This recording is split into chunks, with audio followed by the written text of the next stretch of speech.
We're now going to look at the second half of Reconstruction and where Reconstruction ultimately fails. So this will go from around 1867 to around 1877. Our lesson objectives. By the end of this lesson, you should be able to identify the political offices that African Americans held during Reconstruction. You should be able to describe the major issues that were of most concern to African American political leaders. You should be able to explain the purpose of the Ku Klux Klan and the actions it took to achieve that purpose. You should be able to state the purpose of the 15th Amendment and to analyze the impact that redemption had on African Americans. So after Congressional Reconstruction was passed, this is going to lead to a lot of African Americans entering politics as delegates to the Constitutional Conventions from 1867 to 1868. Most Southern white men were Democrats and are going to boycott these elections to protest Congress's assumption of authority over Reconstruction and over the extension of voting privileges to African American men. There's going to be three main groups that show up at these conventions. The first group is white Northern migrants who moved to the South after the war. They were often called, disparagingly, carpetbaggers because they were said to have arrived in the South with all their possessions in a carpet bag. The second group consisted of native white Southerners, mostly small farmers in devastated regions of the South, who hoped for economic relief from Republican governments. This group will be called scallywags, or scoundrels, and they were often seen as traitors to their people and to the Democratic Party.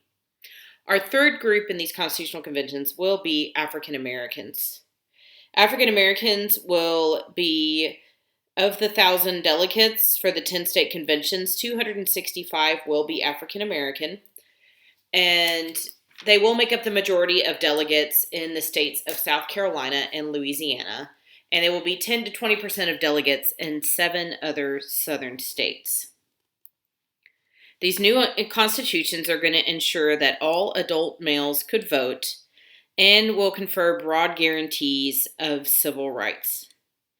And African American and white Republicans, they're going to hope to attract support from white Southerners for these new state governments by encouraging state support for private businesses, especially railroad construction. So after these new constitutions are out, they have to be voted on. And during this time, Democrats are going to mostly boycott the elections. And some are going to vote, but they're going to vote against ratification. And some are going to support ratification in an attempt to hopefully elect as many Democrats as possible with this new constitution. And what was needed for these new constitutions to pass was just a majority of those who voted. Not everybody that was registered to vote, but who actually showed up to vote. So the Democrats who boycotted the elections, it made their chance of coming back into power a little more bleak. As a result of these elections, there will be African Americans that will be elected into office in every state.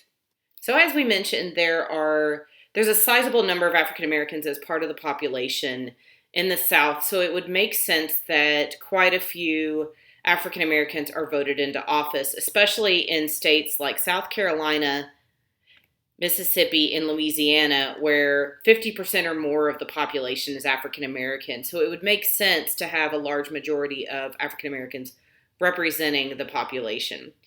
And so we will see some points where there will be a majority of politicians that are African American representing a state, a base that's in proportion to their population.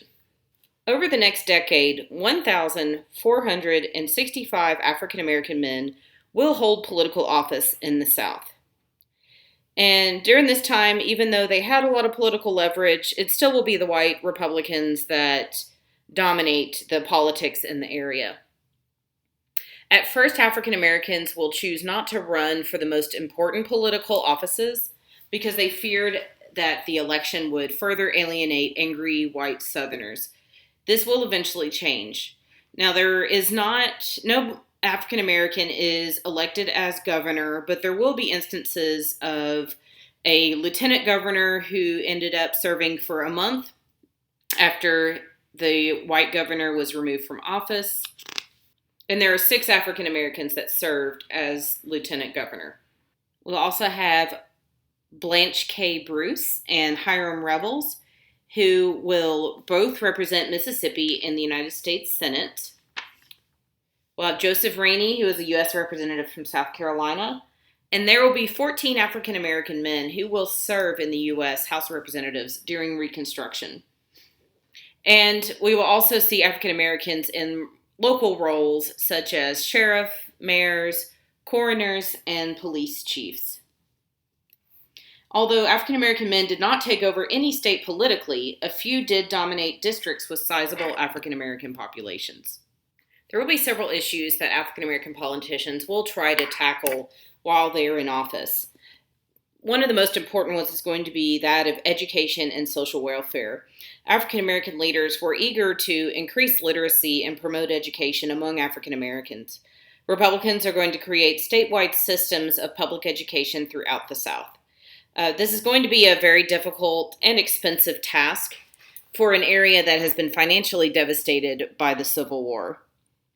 And if you're going to have an education system, schools have to be built, teachers employed, textbooks provided, and somehow you're going to have to pay for it, which will usually come from taxes, which the states that this is affecting are still reeling from the war. So the achievements of establishing public education are a bit uneven. We will also see leaders support higher education, which will lead to some land grant colleges. And another part that does end up becoming successful is the Republicans lead to create the first state-supported institutions for the insane, the blind, and the deaf in much of the South. They're going to begin to offer medical care and public health programs, and states will establish orphanages and build prisons.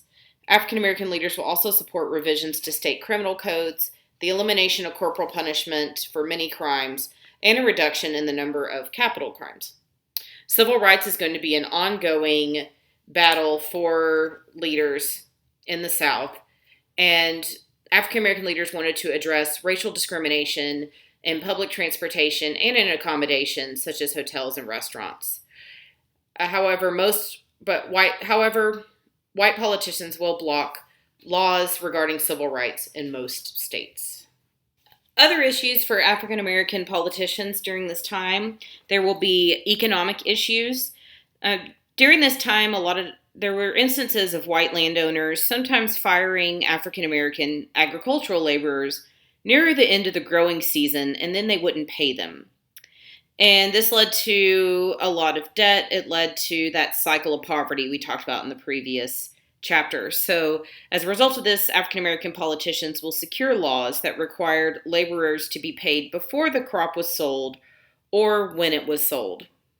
There will also be laws passed to protect African American and white farmers from seizure of property for non-payment of debts. Another issue that African American politicians want to tackle is that of land.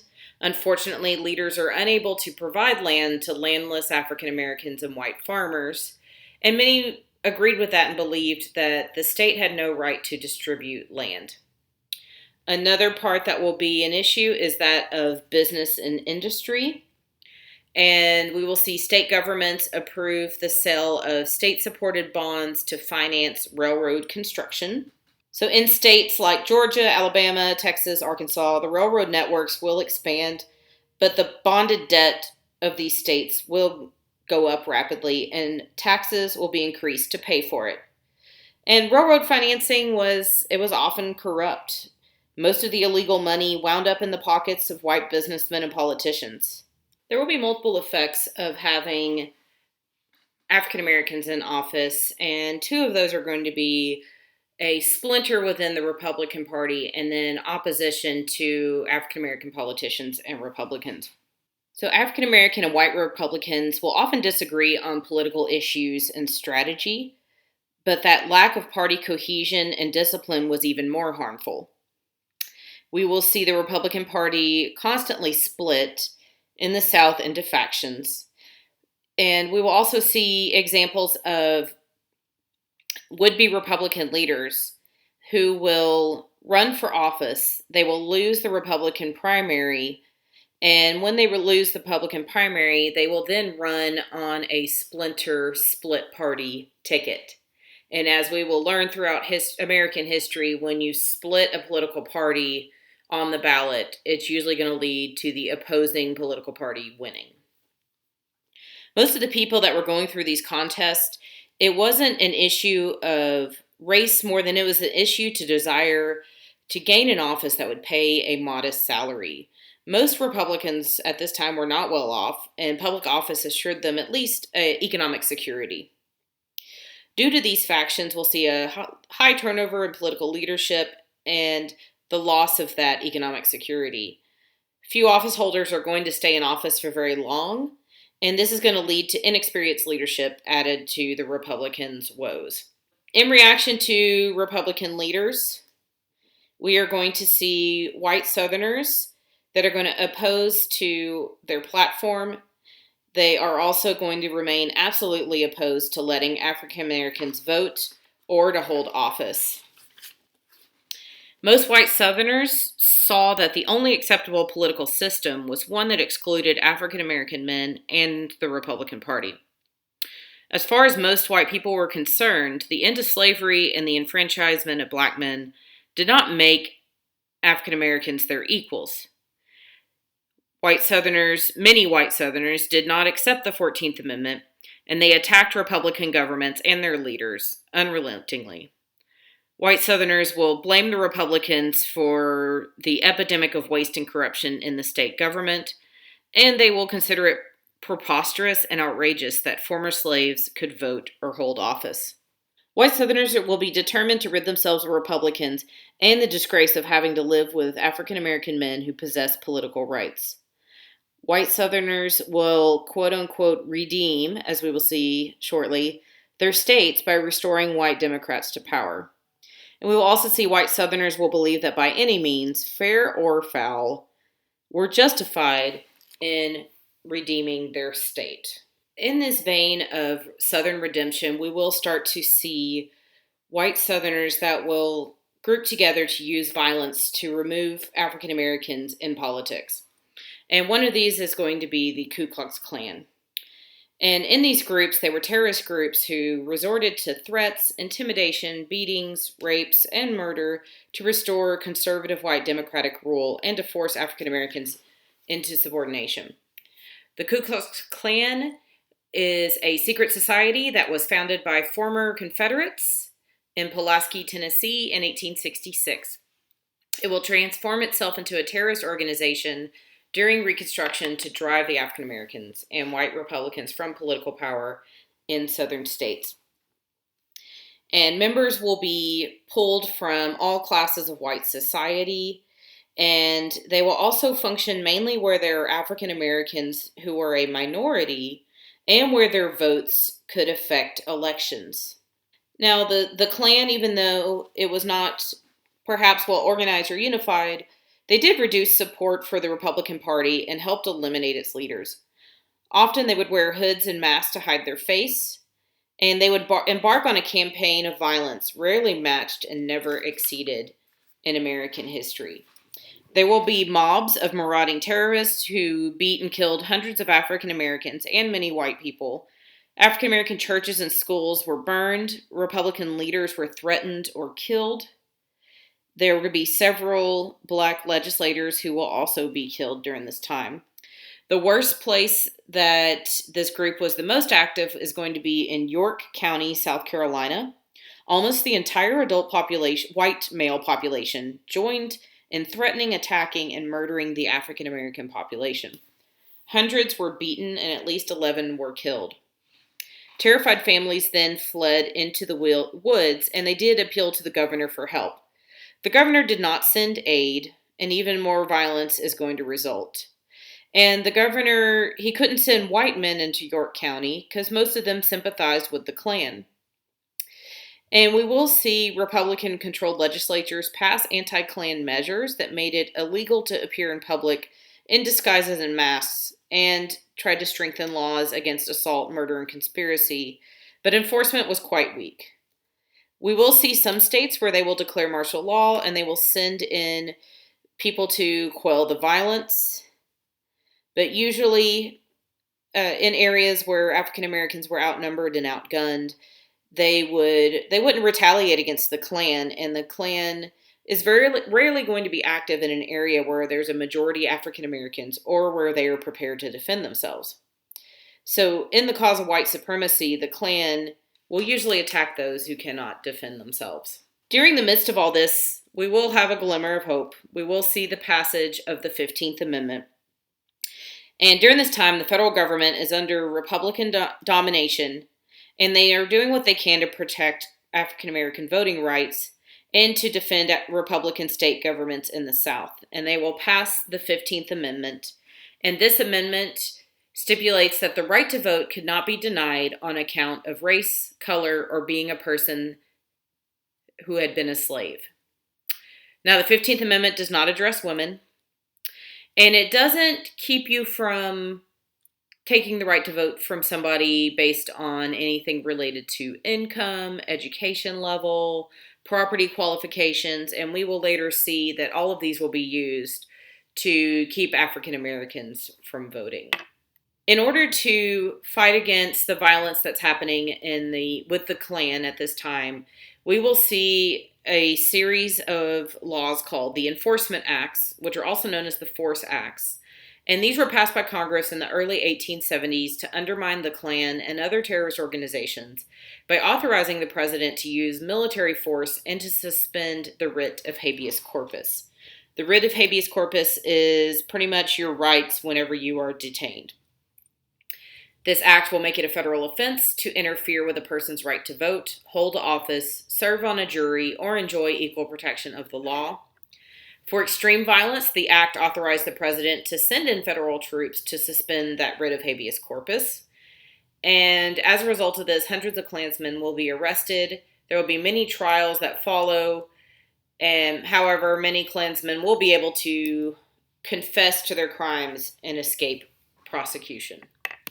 Something else that is going to lead to the decline of progress at the end of Reconstruction is going to be the mindset of many Northerners.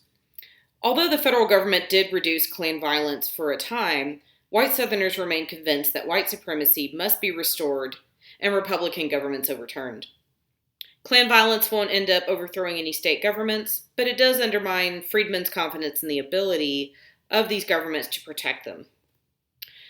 During this time, radical Republicans in Congress, they grew frustrated that the South and African Americans continued to demand so much of their time and attention year after year, and they end up becoming less and less sentimental in the North to continue support for freedmen and involvement in many Southern affairs. So a lot of Republicans will lose interest in the civil rights issues and principles, and they'll become more concerned with winning their own elections and with the economy. By the 1870s, the American political system was so full of corruption that it further detracted from concerns over the South. Also in 1873, there will be a financial crisis which will send the economy into a long slump. One of the side effects of this is the Freedmen's Savings Bank will fail as a result. And then in 1874, Democrats end up recapturing a majority of the House of Representatives for the first time since 1860, and they end up taking control of several northern states. So this is going to lead to a pretty quick decline in all of that progress that was made since 1865. Before Reconstruction expired, Congress is going to make one final futile attempt to protect African Americans from racial discrimination when it passed the Civil Rights Act of 1875. And this legislation outlawed racial discrimination in public accommodations such as hotels and restaurants, and in transportation, including railroad coaches and steamboats. Unfortunately, the Supreme Court is going to invalidate this act in 1883. After its passage, there's not going to be much done to enforce the provisions of the act. And when the Supreme Court declared it unconstitutional, the court wrote that the 14th Amendment protected African Americans from discrimination by states and the federal government, but not by private businesses. So Reconstruction is going to end as it began, with violence and controversy. Democrats are going to demand redemption, a word with biblical and spiritual overtones. They will want Southern states to be restored to the conservative white political control that it once had before the Civil War. Democrats had learned two lessons. First, few African American men would vote for the Democratic Party, no matter how much white leaders wanted to believe former slaves were easy to manipulate.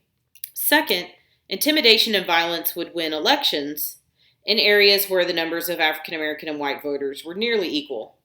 The federal government had stifled Klan violence for a time, but by the mid 1870s, the government became reluctant to send troops to the South to protect African American citizens. So, some examples of actions that happened in the name of redemption. In Alabama in 1874, African American and white Republican leaders were murdered, and white mobs will destroy crops and homes. On election day, white men will kill 7 and injure nearly 70 unarmed African American voters. African American voters were also driven from the polls in Mobile, Alabama. And Democrats won the election and quote unquote redeemed Alabama. Another example of violence in the name of redemption is going to be the Colfax Massacre. And this was after both Republicans and Democrats each claimed victory in 1872. African Americans are going to seize the town of Colfax to protect themselves from a Democratic takeover. And this will lead to a well-armed white mob attacking and killing 105 people. So more violence in the name of redemption. We will see what's called the shotgun policy, which is in Mississippi. And this is when white men resorted to violence and intimidation against African Americans and white Republicans to regain political control of the state for conservative Democrats. In 1875, there will be 30 teachers, church leaders, and Republican officials killed. Many in these groups will flee the state. And during this time, President Grant is going to refuse to send federal help as violence intensifies in the region. Another incident in the name of redemption will be the Hamburg Massacre. And this is when white Democrats attacked African American Republicans in July of 1876 in the village of Hamburg, South Carolina. This will lead to 5 African American men who will be murdered as the Democrats began a violent effort to redeem the state. 2 months after the Hamburg killings, a false allegation that African Americans had assaulted an elderly white woman gave armed bands of white men the excuse to attack African Americans in the community of Ellington, about 30 miles south of Hamburg. Between 30 and 100 African Americans were slain, including one of the local state legislatures. 2 white men will die. Had it not been for the arrival of U.S. troops, more lives would have been lost. No one was charged, much less convicted, in this riot. So now we come up to the election of 1876.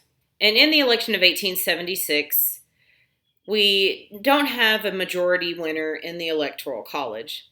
Samuel Tilden, who is a Democratic candidate, will win the popular vote and would have a lead over Rutherford B. Hayes in the Electoral College.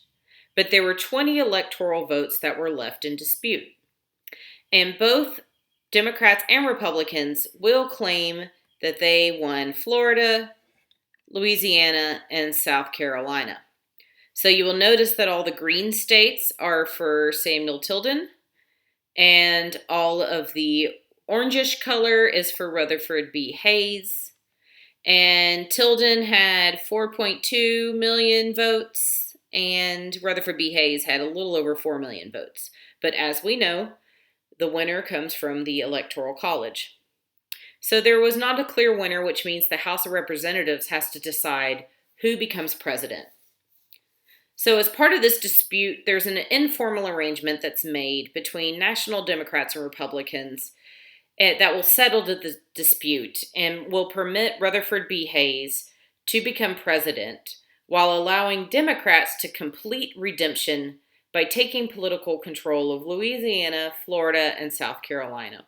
When this happens, Hayes is going to withdraw the last federal troops from the South And now Democrats are going to immediately take control of the region. As a result of this, redemption is complete, and we are going to see the next several decades as very dark for African Americans. So, in conclusion, African Americans are going to see their hopes for progress fade by 1877. So, at this point, they're no longer slaves. They do live in close knit families. They've been able to establish schools, churches, and benevolent societies. And the Constitution is going to endow them with freedom, citizenship, and the right to vote. Unfortunately, Reconstruction is going to fail since many white Northerners grew weary of intervening in Southern affairs. And then as a result, we will see terror and violence sweep through the South in the name of redemption, which leads to total Democratic control of the Southern states.